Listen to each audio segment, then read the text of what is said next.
OGaccountability.com. Just the other day, Robert was here, and he said something. It's one of those little phrases. I don't think I'd really ever heard it the way he put it, but whenever you hear something and it's really profound, but it's so simple, it said, "When I learned better, I did better." And when we look at the naiveness or even stupidity as we're growing up, sometimes we can only fully understand what we know because that's all we know. Right. Wasn't that deep? Wasn't that like just so profound? Yeah. Yeah. I seem to collect quotes. One that affected me in my 20s was, "Go as far as you can see, and then you can see further." It's another one of those that it's like, okay, like, what have you been smoking? Sounds like deep thoughts, but it's Deeper It's thoughts. got a lot of wisdom, and I think that's the way that most good sayings are. I mean, they're simple on its face, but it packs a punch. Like, you don't have to have everything figured out, but just do the part that you do have figured out, and once you finally reach the end of that, then there's going to be a whole new spectrum, a whole new field of vision for you to know your options and what lies ahead. I'm not sure if that relates to what you're saying. I don't know why I thought of that quote. No, it was good. Okay. It was really good. Or maybe I got nothing. I got nothing. I got it. But, we were talking about something earlier. A lot of times we have the little nuances that we just say, just throw things out there, and we really don't even fully mean what we're saying. We just learn to say them at the right times. God, the little cliches, the little things we say to each other, just, I think, to make people feel good in the moment. I don't know why we do that. Like, one of them is, "I understand, I get it. When really, no, I don't get it. I have a thought of it, but I truly don't get it. Or, well, if it were me, well, first of all, it's not me. But we always put ourselves in a position, and sometimes it's hard to actually listen to somebody without really even getting what they're saying if you're not careful, because you're inserting yourself in everything they are saying. I have to admit guilt on this. I'm one of those. Really? Well, I feel like I am, and I try really hard not to be. But in my defense, a little bit, I think it's because I try to empathize.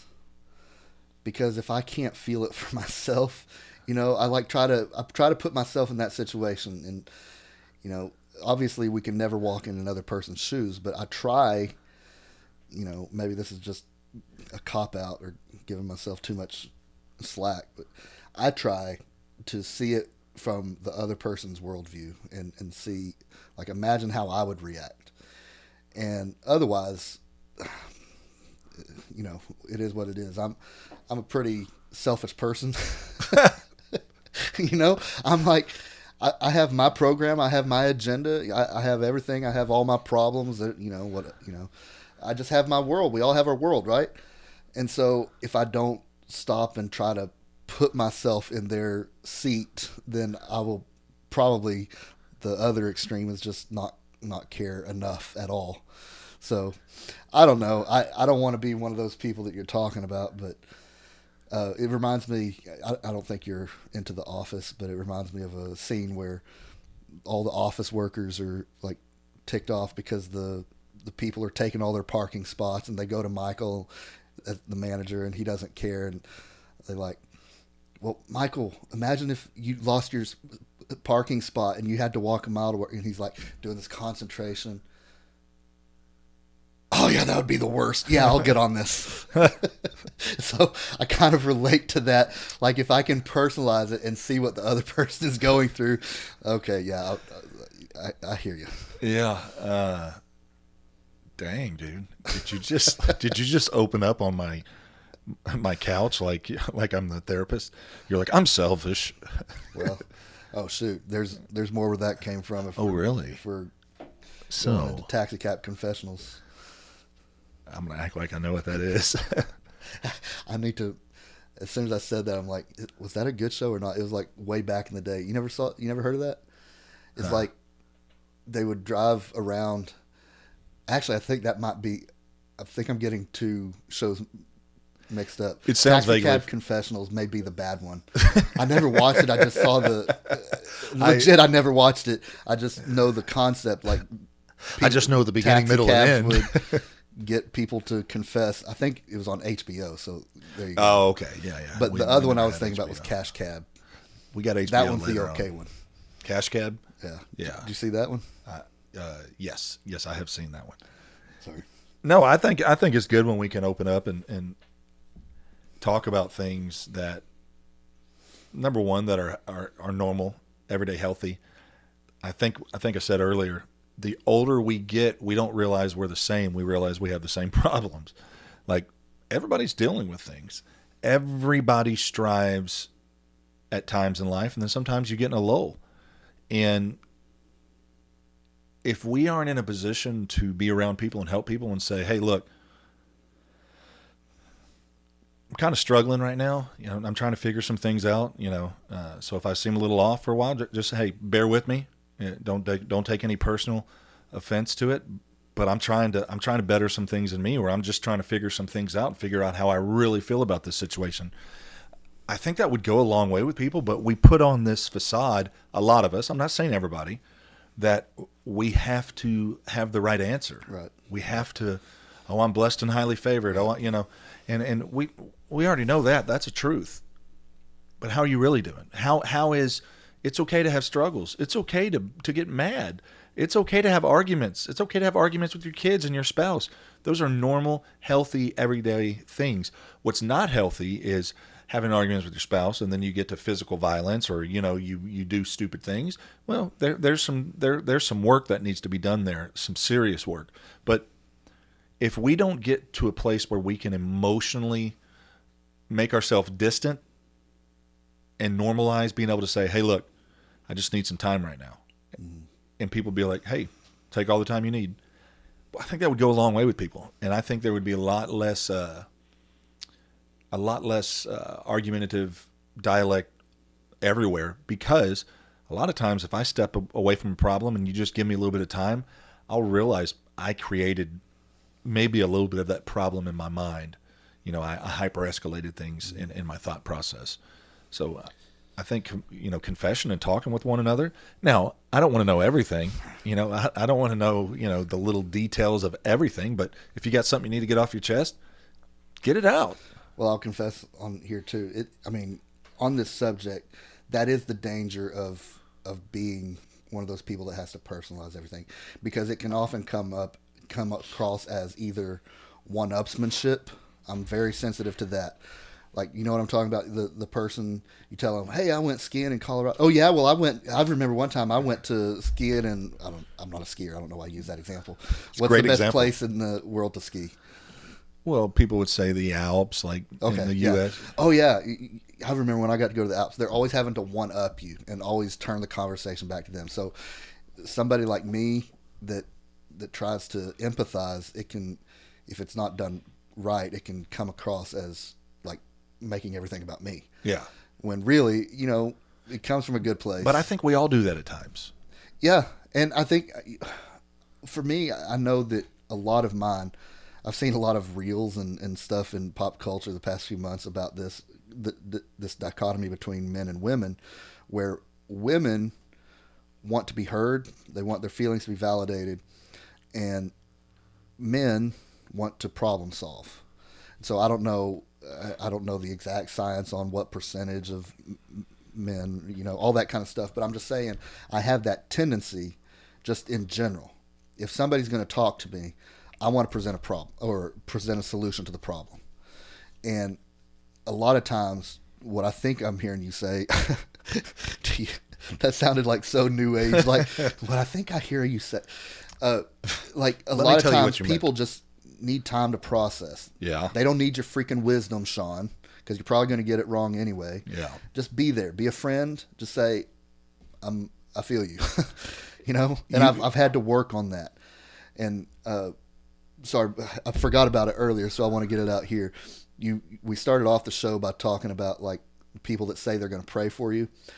That's another area that I've really, really struggled on, because I'm the number one world's liar world's worst liar when it comes to that. Not out of malice, but out of forgetfulness. Like, Yeah. I'll say somebody, and in that moment when I say I'll pray for you, I 100% mean it. I'm not lying to them in that moment. It's just when I go away and everything else that's going on in my mind, that's when I become a liar. So what I've started doing the past few years is I don't tell people I'm going to pray for them unless I do it right there in that moment. Yeah. You know, I'm like, well, can we pray right now? Well, Like, brother, I'm sitting on the toilet. I didn't know how you got in the stall.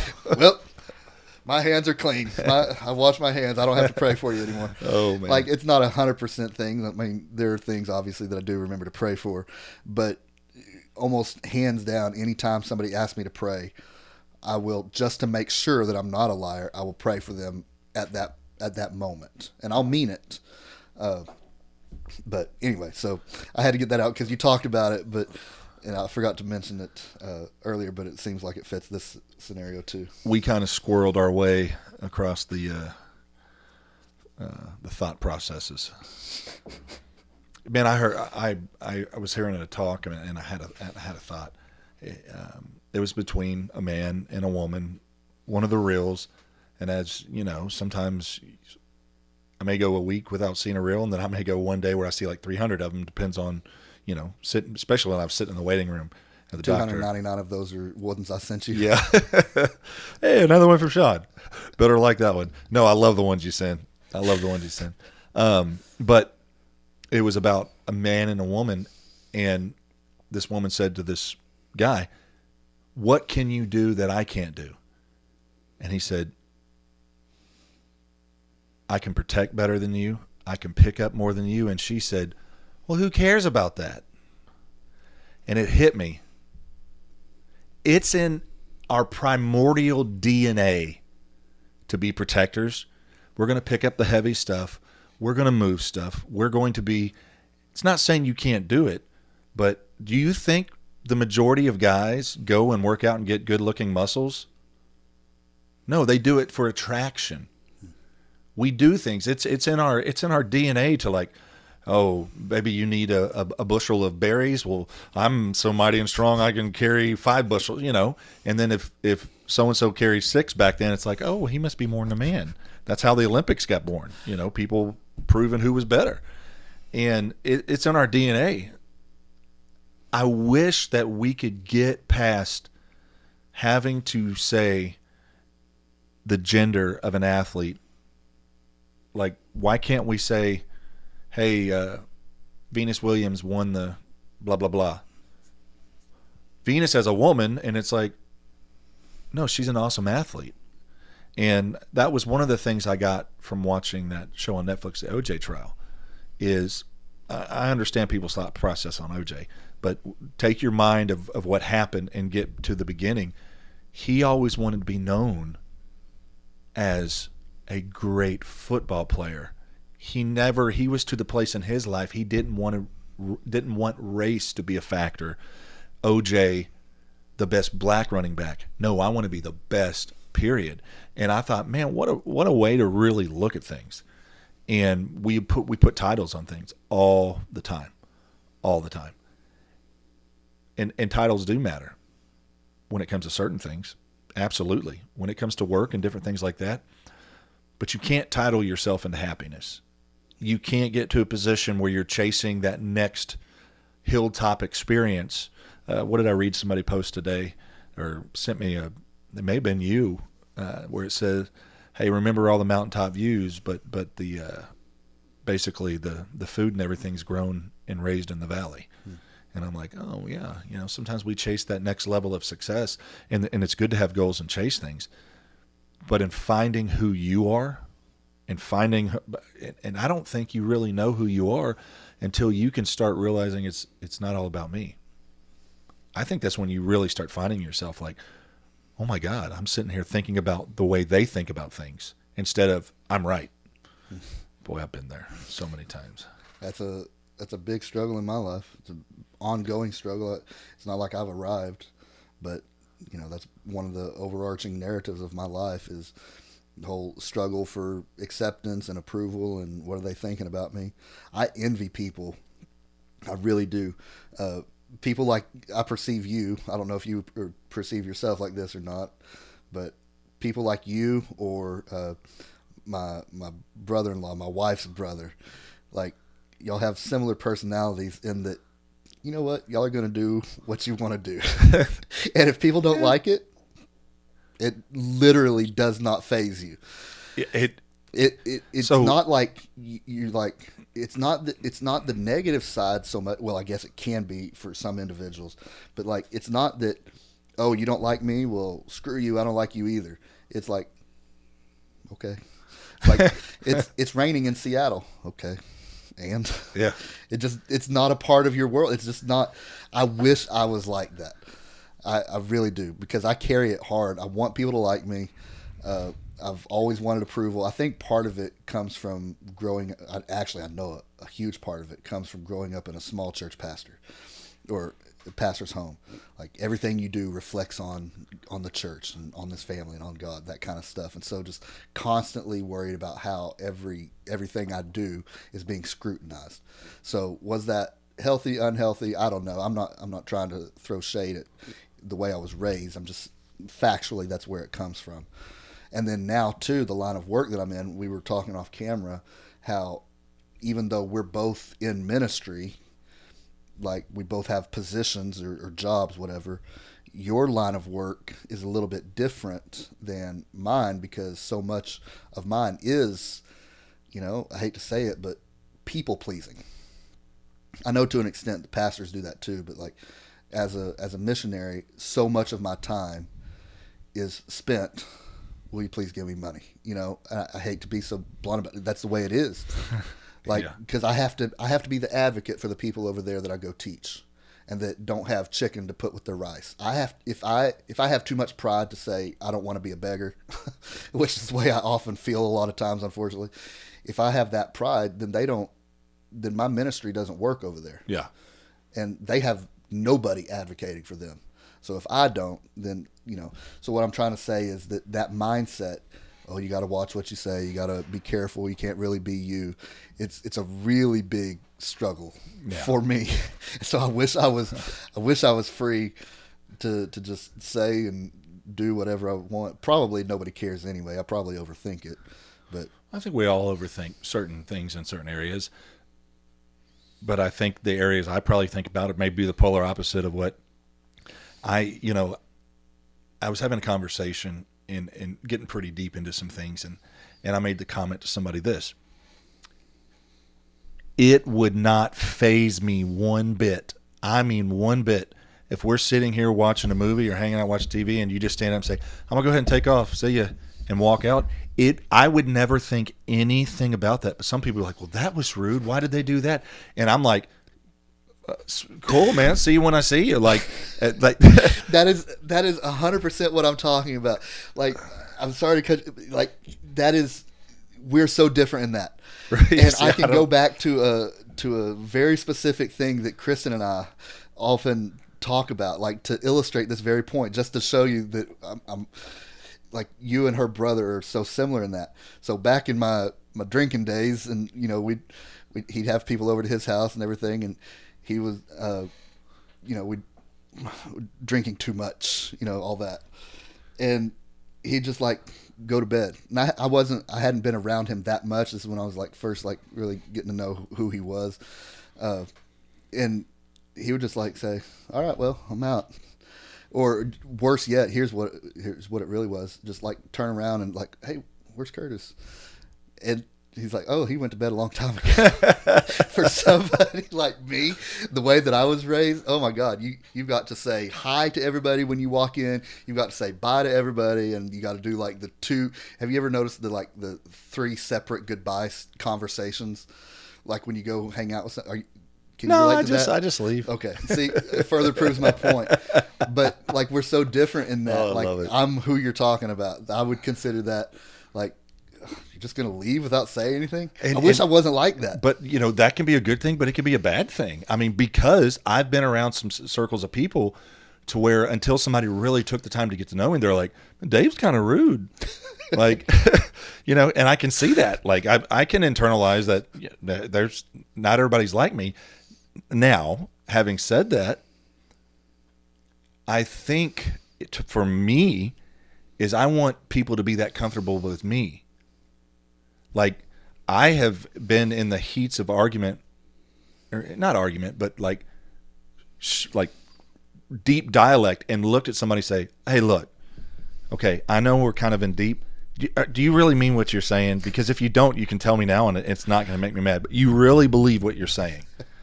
And, of course, that doesn't go over well with some people. And they're like, well, why wouldn't you believe me? I'm like, well, I just want to make sure, because I'm going to hang on every word you say. And if you really think that way, then, but if you're just BSing to BS, just tell me, and then we'll go do something else. Like, you don't have to give me a spiel.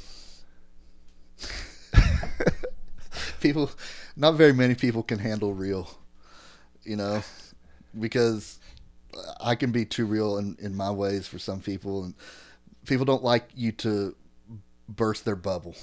I think they have this whole. We all have a narrative, right? We all have a world that we live in with supporting cast. We're the main character in all of our respective movies.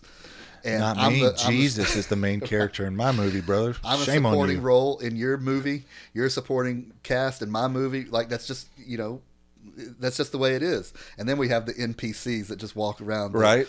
They're the nobodies. We see those all the day. But if you think about it, they're all starring in their own movie too. Absolutely. And I'm an NPC to them. They'll never see me again. I'm just some dude, And so people don't like it when you shatter through the narrative that they've constructed in their world. We're getting so. You can be completely honest. I hate to have to tell people that. Oh Lord. Just be honest. So I'm sure there's been times I've dealt with you where you're like, dude, he's a jerk, and then you got to know me and realize he didn't mean anything by that at all. And then I got to know you and realized, yeah, he really is. He's for real. Sometimes you can judge a book by its cover. Tomato. Well, I can admit that, but just because personality styles, just like what I'm saying with you and my brother-in-law, y'all, people like y'all, I actually do wish I was like that, because I get in my feels too much. And I hate it. Like, I wear everything. Like, it's not, I'm not saying it's good. It's a flaw for sure. Now, Sean, I have my emotional outlets though. I mean, I have a small window of my emotional outlet, and there's very few people that I open up to emotionally, but it does exist. Yeah. I just admire the type that can truly be unfazed by other people's opinions. I care too much. I recognize that it's a fault, which some people, I don't know, they may not know that about me if they don't know me well. They may say, I've been accused in the past of being arrogant and just being selfish and not caring what people think. And to me, I think anybody who knows me, I think my wife for sure would agree with me. I think I care too much what people think. And a lot of times it can be debilitating over the course of my life and career, and definitely my ministry, caring too much. So I would love to have the freedom of somebody that, like, I'm going to do what I'm going to do, and I'm sorry if you don't like it. But that doesn't mean there's not a level of care there. From somebody who's just like, hey, I'm going to be me, and whether you treat me, I'll say it like this, whether you show up and hold the torch or not, if you don't show up, I'll do it.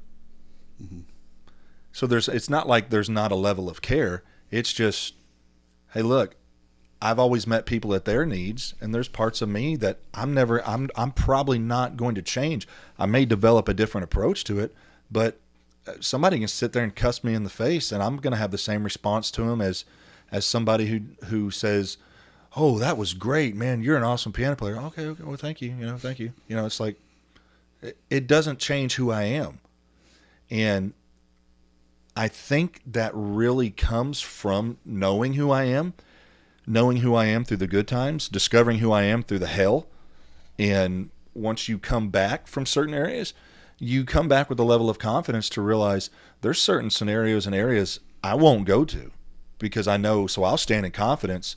I had somebody, just when I got out of the hospital, make a comment to me about some things and like, oh, you should just try. I said, there's no way I'll ever do that. Ever. So you can know that from right here. That will never happen. Ever. You can believe that. You can believe that. Oh, little Martin Lawrence. But so I think people can take it as sometimes people with my personality type is, well, you don't care. No, I do care. And this is so hard. Like I've had to say this to people. Like I get invited someplace and I go and they're like, well, you didn't have to come. No, trust me. I know I didn't have to come. And if I didn't care about you, I would not have came. I'm not one of those, I'm going to show up and glad hand you, because it looks good. No, if I'm here, I really wanted to be here. Right. And sometimes people don't understand that and get that because of approach. And your approach, if not done with couth and thought, produces reproach. And that's deep. No, I think for me, one of the things that has helped me is being, again, we were discussing earlier about with age comes wisdom, because wisdom comes from experience, and you have more experiences to draw from, a larger sample size to base your data, your data set or whatever. And so for me, I'm the best now that I have been in my struggle that I'm talking about, like just caring too much and being too consumed with what people think or whatever. Because I have enough examples now of it really doesn't matter. Because in my life I can point to many instances of it doesn't matter how much bank account you build up with people, they're still going to do what's in their own best interest. They're going to do what they want to do when they want to do it. And so all this care and like caution that that I've always tried to exercise with people, it doesn't matter. Like why would I hold myself to a different standard? Everybody does what's best for themselves. And I know that can sound selfish or jaded. Maybe it is. I don't know. But like everybody else, they put their life first, their feelings first, their ministry, their career, their blah, blah, blah, all the things that we have in life. So why would I live my life concerned about people's opinions that I'm just an afterthought for? And so that has helped me. Like it has freed me a little bit to like, hey, I answer to an audience of two. I answer to God. I'm going to see Jesus face to face one of these days, and I'm going to have to give an account. Like, why didn't you do X, Y, and Z? Why didn't you do what I told you to? Oh, because I thought they might not like me. That's not going to fly. So I have to make sure that I'm doing what he has assigned me to, what I've been instructed to. But I also have an audience of the second person is my wife. Beyond that, I love you and I'll listen to your opinions, but I'm not living my life for people anymore. No. I'm doing, it may hurt me still. I wish it didn't, because I guess, I don't know, maybe the musician side of me, I'll always be in my feels. But it'll hurt me, but it's not going to stop me anymore. Like, who cares? Yeah. I'm having to make myself change the way that I think, just based on the experiences that I've had. That it really doesn't get you what you think it's going to get you anyway. I will tell you, and please understand, I 100% heard what you just said, but you just triggered something. The thought process you're just describing, I think there's a healthy position to that too, in balance. Just like my thought process on a lot of things is healthy if it's in balance. One way that, and this in me, yeah, if Sean ever wanted to hang me, which one day he may, I've confided in some things, and that's because I trust you. I don't confide in a lot of people. But the hardest part, I think, I'd never said that on camera before about like confiding in people. Completely forgot what I was saying. Where was I going? He's secretly a Cowboys fan. The other side of that is, and you know this about me because I've confided this in you, having that mentality of I don't care. And it's not that I don't care, it's that I'm confident in whatever the outcome's going to be. Boy, that can be really dangerous when that carries over into relationships, because you build this platform of I don't care if you're here or not. So if one thing comes around that I'm kind of like, I don't know about that. I can remove you out of my life that fast, and it probably not phase me, and that can hurt you, especially in the dating realm and things like that, where it's like, no, are you going to work through things, or are you just always going to have that? So there needs to be a healthy balance, is what I'm saying. It Absolutely. has to be. Yeah, I mean, I say it all the time, like ditch on both sides of the road, right? I honestly don't know if I got that from my dad or yours, but I use it all the time, whoever it was. But there's a ditch on both sides of every road, and our job is to walk in balance. The thing that keeps me constantly living in the tension of trying to stay in balance is because ultimately I want how I deal with people, whether it's too nice, too I don't care, all that. Ultimately, I am going to have to be accountable. And I really do attempt, obviously fail a lot, but I attempt genuinely to live a biblically principled life where I have grace and compassion to others, because everybody makes mistakes, and everybody, I make a lot of mistakes, and I've needed a lot of grace in my life. So I try to extend that much grace to others and then some. Who am I with all that Jesus forgave and all that he did for me? Who am I to say, no, that little petty squabble, that's just unforgivable, that kind of stuff. So I want to make sure that my speech, my actions, even my thoughts are ultimately pleasing, because I know that one day I'm going to receive a reward. The only thing I'll have to lay at the king's feet is the crowns that I receive for what I've done here, and I don't want to be empty-handed on that day. So I do try to live by that. I don't always match up. I'm not trying to make myself out to be anything great, but I just try to live in such a way. I guess I'm just repeating myself now. Just make sure that I show people compassion. I show people grace, and if that means that I get hurt, well, in this life you'll have persecution, you'll have trouble, you'll have tribulation. But I think what God loves, I think you can make the entire narrative of the story, the meta narrative of the Bible, is reconciliation, isn't it? That's absolutely. And Paul tells us in 2 Corinthians that we are ambassadors. We've been entrusted with the message of reconciliation, that God was reconciling man to God through Christ, through the man Christ Jesus. And so I think that reconciliation is always God's first choice. I think that's where his heart truly is. Doesn't mean it's possible. But if I'm the one that precludes that possibility with people that either have done me wrong or that I've done wrong, if I'm the one that makes the reconciliation impossible, then it's on me. I'd rather it be on the other person. And so like I said, it's a tricky balance, because on one hand, I do want to be free to just say exactly my thoughts, and I have some very strong opinions towards people at times. But well, there you go. Yeah. Sometimes you got to stop and say, okay, hang on, is my opinion overriding fact? Because our opinions can do that real quick. Our narrative always leans. Let's hop off for a second.